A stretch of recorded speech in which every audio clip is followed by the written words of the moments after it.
Hi Celine, hope you're doing well. Thank you very much for choosing me for the job, and I have completed the dashboard as per the requirements it's given. If there are any changes or two, please let me know.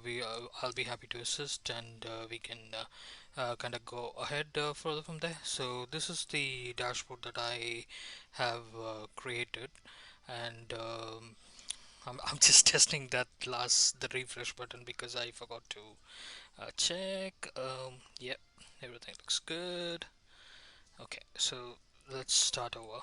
So with respect to the data that you mentioned, I've just created this particular information where you can go ahead and enter the address and everything. And with respect to the drop downs, they are here, and you can go ahead and kind of add anything that you want in the respective columns.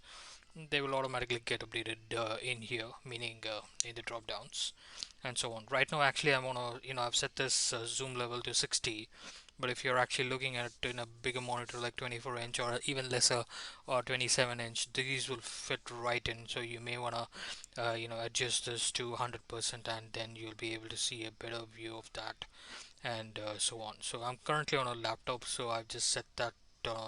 And it's a very small laptop, so that's why I had to kind of set it small just for the demonstration purpose. So that's pretty much.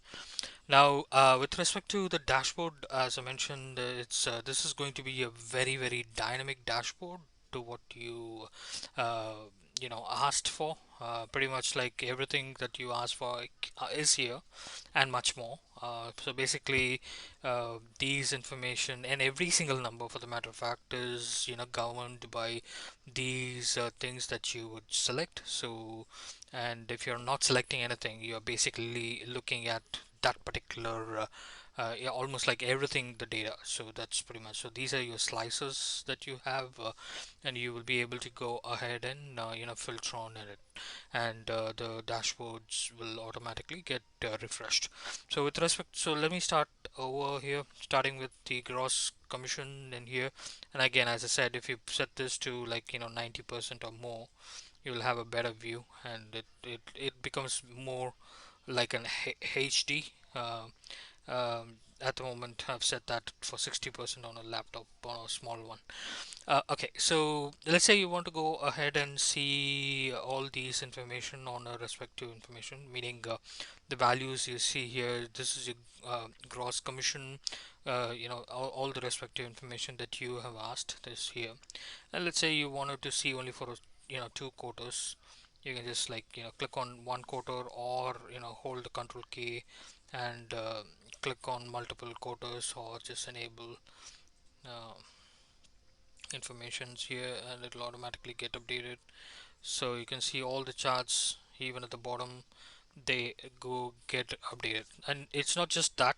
If you wanted to go ahead and see for say all the quarters, or like 6 months, let's say, and you wanted to see what how this person has performed, you can just click on that, and you can see what that person, how he has performed and so on. Basically, these are like built-in filters that you have, and they work seamlessly on the required information. So let's say you want to go ahead and see for only one source and see how it looks, and you can see all the charts here will automatically get kind of updated on this selection that you make, and so on.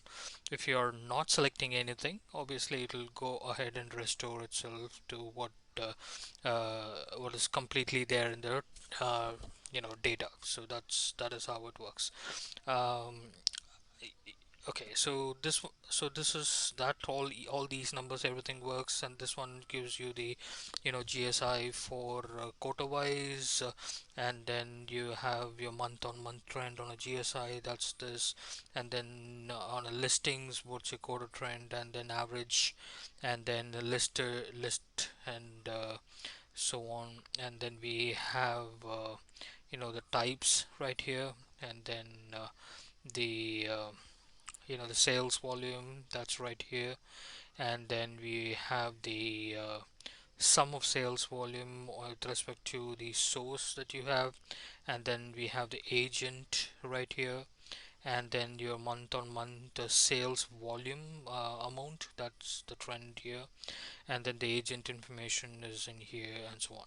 Right now I have actually not given space for additional agents. So if when you have like more agent, all you need to do is just right click on this and insert more rows so that this will expand, and that's one thing that you may want to do when you have more data. So only for this, all the other things are like pretty straightforward. Even for this you can just insert more rows, and it'll automatically expand and so on. So let's say your users go ahead and update new data, edit data, or whatever they want. So how will the dashboard would work is just with a one click. So you need to just click and wait. All the dashboard, all the charts, every single one of them that you have here will work automatically based on the new data that you update. So let's say you have like 500 rows that you have updated, and just come here, click on the refresh button before viewing all the charts and clicking on each of these slices to view, and so on. So that's the thing. So let's say you wanted to go ahead and see how much an online source contributed on the gross commission or the sales volume, for the matter of fact, that gives you the amount. So when you remove the filter away here, it gives you that, if in here the breakdown is also there at the bottom. It's just that it gives you more in depth, like if you want to see online volume, and then at the moment only this particular agent was doing online volume based on the data that I have, because it's all sample data, and that's pretty much how it works. So this works primarily on a local PC. I understand that you may have Mac. I don't see a reason why it should not work on a Mac, but it should. But just saying that that's one thing. We should not have any challenges there because we didn't have any complex macros on it basically. So that's pretty much where we are. Let me know any changes or anything that you want me to go ahead and amend it. I will go ahead and you know share the file to you. If there are any changes too that I missed out, please feel free to let me know. So just probably you can pause the video here and there to see if there are any charts which I'm missing. I'll just add that, and we can go ahead further from there. Okay, thank you very much, and have a good day. Bye bye.